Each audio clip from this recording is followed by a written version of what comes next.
Hi everyone, welcome to study word classes. So friends, BPSC TRE 3 से related एक notice जारी की गई है। उसको हम लोग समझते हैं डिटेल में कि क्या अपडेट आ रहा है। साथ ही जो है 9 टू 10th और 11 टू 12th रोस्टर जो है, रोस्टर में सीटों की जो संख्या है कम, इसको लेकर अपडेट आया हुआ है।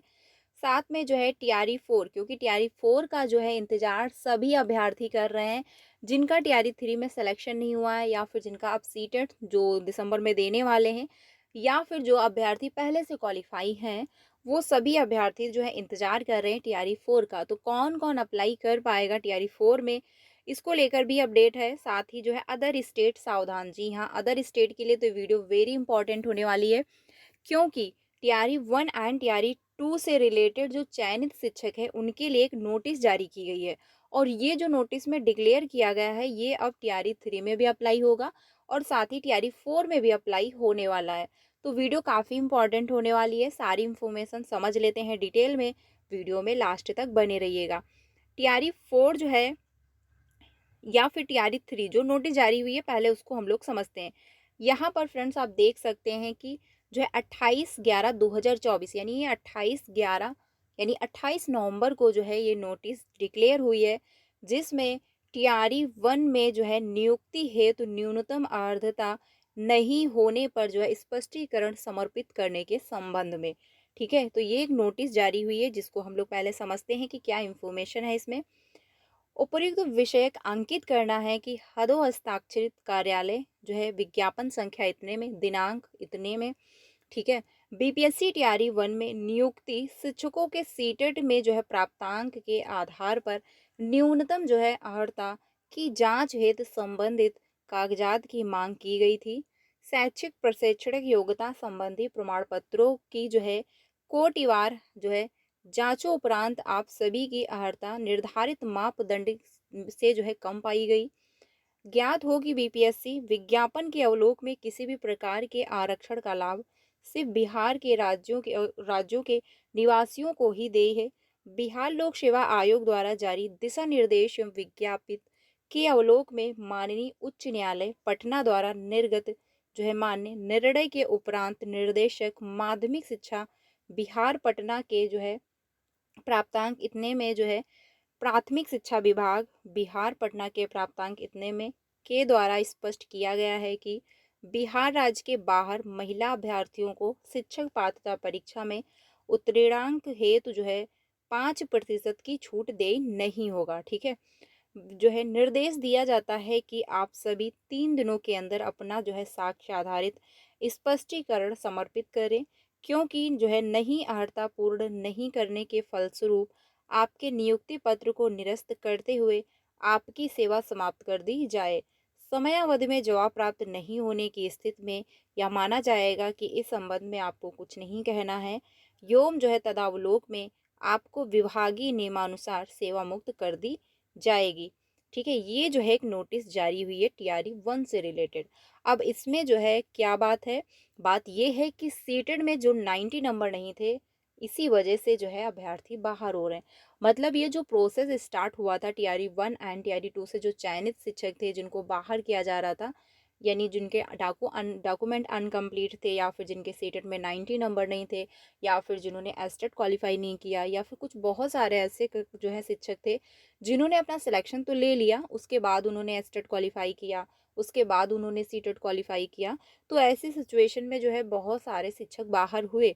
तो ये प्रोसेस अभी भी कंटिन्यू है, और ये नोटिस जो है कल जारी की गई 28 जो है 11/2024, यानी 28 नवंबर को जो है ये नोटिस जारी हुई है, और जिसमें जो है शिक्षकों को स्पष्टीकरण शिक्षकों से मांगा गया है, और इसमें लिस्ट जारी हुई है शिक्षकों के नाम, रोल नंबर, और कौन से विद्यालय के वे टीचर हैं, कौन से डिस्ट्रिक्ट में हैं, वो कहाँ के निवासी हैं, उस लिस्ट में सब कुछ मेंशन है।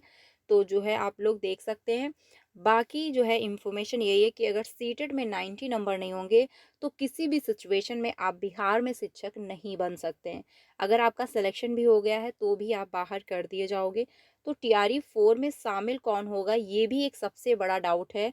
तो जिनके भी सीटेट में 90 नंबर हैं, वो अदर स्टेट से बिलोंग करते हैं, किसी भी कैटेगरी के हो, आप मेल हो, फीमेल हो, पीएच कैटेगरी से हो, किसी भी कैटेगरी से अगर बिलोंग करते हो, लेकिन आपके सीटेट में 90 नंबर होंगे तभी जाके आप बीपीएससी टीआरई 4 में एलिजिबल हो। साथ ही आपने जो भी कोर्स कर रखा है, बीएड, बीटीसी, डीएलएड जो भी किया है कोर्स, अगर आपका वो कोर्स पूरा कंप्लीट नहीं है तो भी आप टीआरई 4 में अप्लाई नहीं कर सकते हो, ठीक है? क्योंकि ये जो वैकेंसी होती है एक शिक्षक के पद की हैं, और इसमें जो भी मार्कशीट लगती है वो पूरी कंप्लीट होनी चाहिए। यानी आप जो है डिप्लोमा आपका जो भी है वो कंप्लीट होना चाहिए, कंप्लीट मार्कशीट इसमें लगती है। तो जब तक आपका कंप्लीट नहीं है आप अप्लाई नहीं कर सकते। और अगर आपका एस्टेट क्वालिफाई नहीं है और आप सोच रहे हो बाद में क्वालिफाई कर लेंगे, अप्लाई कर लेते हैं, तो ऐसी सिचुएशन में भी मान्य नहीं होगा और आप बाहर कर दिए जाओगे। और जिनका भी सीटेड में जो है ग्रेजुएशन के टाइम उन्होंने जो है आर्ट साइड से किया है ग्रेजुएशन, और उसके बाद उन्होंने जो है सीटेड में अप्लाई कर दिया है मैथ और साइंस, तो वो भी मान्य नहीं रहेगा। और अगर ग्रेजुएशन में आपके पास साइंस साइड रहा है और आपने जो है सीटेड पेपर 2 में जो है एसएसटी सोशल साइंस फिलअप किया हुआ है पेपर 2 में, तो भी वो मान्य नहीं होगा, ठीक है? इसीलिए जो है जब सीटेट के फॉर्म अप्लाई किए जाते हैं तो इन सभी बातों को ध्यान में रखा जाता है कि आखिर ग्रेजुएशन में मेरे पास कौन सी सब्जेक्ट थी और मैं कौन से सब्जेक्ट यहाँ पर फिल कर रहा हूँ। तो इन सभी बातों को ध्यान में रख के ही फॉर्म फिलअप किया जाता है। और अगर ऐसा कुछ है तो आप टीआरई 4 में एलिजिबल नहीं माने जाओगे, आप बाहर कर दिए जाओगे। अब अगर बात की जाए टीआरई 3 से रिलेटेड, तो 9 टू 10th और 11 टू 12th का जो रिजल्ट है वो डिक्लेयर हो चुका है। 1 टू 5 का और 6 टू 8 का। लेकिन 9 टू 10th और 11 टू 12th का जो रिजल्ट है वो अभी भी डिक्लेयर नहीं हो पाया है, ठीक है? बात की जा रही है जो रोस्टर की, तो रोस्टर का जो मामला है वो अभी भी कंप्लीट नहीं हुआ है, क्योंकि विभाग को रोस्टर अभी प्राप्त नहीं हुआ है। और जब तक 9 टू 10th का रोस्टर प्राप्त नहीं होगा, 11 टू 12th का, तब तक रिजल्ट डिक्लेयर नहीं होगा। और जब तक रिजल्ट डिक्लेयर नहीं होगा तब तक आपके डॉक्यूमेंट वेरिफिकेशन जो है वो नहीं होंगे। अपडेट ये आ रहा है कि जो है 4 दिसंबर तक यानी 4 दिसंबर तक जो है रोस्टर विभाग को प्राप्त हो जाएगा। लेट इसलिए हो रहा है क्योंकि रीज़न ये बताया जा रहा है कि जो है 50 से भी ज़्यादा सब्जेक्ट यानी 50 से भी ज़्यादा सब्जेक्ट हैं, इसी वजह से डिले हो रहा है, ठीक है? लेकिन जो है अपडेट ये दी जा रही है कि 4 दिसंबर तक अगर रोस्टर प्राप्त हो जाता है तो आपका रिजल्ट जो है डिक्लेयर हो जाएगा। यानी रोस्टर प्राप्त होने के बाद 1 वीक का टाइम लगेगा रिजल्ट बनाने में, और उसके बाद ही रिजल्ट डिक्लेयर हो पाएगा। रिजल्ट जो है वो बीपीएससी डिक्लेयर करेगा, लेकिन उसके बाद जो लिस्ट होगी वो शिक्षा विभाग को भेज दी जाएगी, और उसके बाद सारा प्रोसेस जो है वो शिक्षा विभाग इस बार करने वाला है टीआरई 3 में। तो किसी भी प्रकार की जो है गड़बड़ी नहीं होगी। डॉक्यूमेंट वेरिफिकेशन जो आपका होगा बहुत अच्छे से चेक किया जाएगा। इसीलिए अपने सारे डॉक्यूमेंट अच्छे से कंप्लीट रखिए, क्योंकि डॉक्यूमेंट वेरिफिकेशन जो है आपका बहुत जल्द देखने को मिलेगा। रिजल्ट आने के बाद यानी 9 टू 10th और जो है 11 टू 12th का रिजल्ट आने के बाद आपका डॉक्यूमेंट वेरिफिकेशन स्टार्ट हो जाएगा, शेड्यूल जो है जारी कर दिया जाएगा। तो उससे पहले अपने डॉक्यूमेंट सारे कंप्लीट रखिए। तो ये फ्रेंड्स अपडेट है, बाकी अगर कोई अपडेट आता है तो आपको इन्फॉर्म किया जाएगा। बाकी सीटेट की क्लासेस कंटिन्यू हैं, तो आप लोग ज्वाइन हो सकते हो 3 बजे और 5 बजे की क्लास में, जहाँ पर हम लोग पेपर 1 एंड पेपर 2 दोनों की तैयारी कर रहे हैं।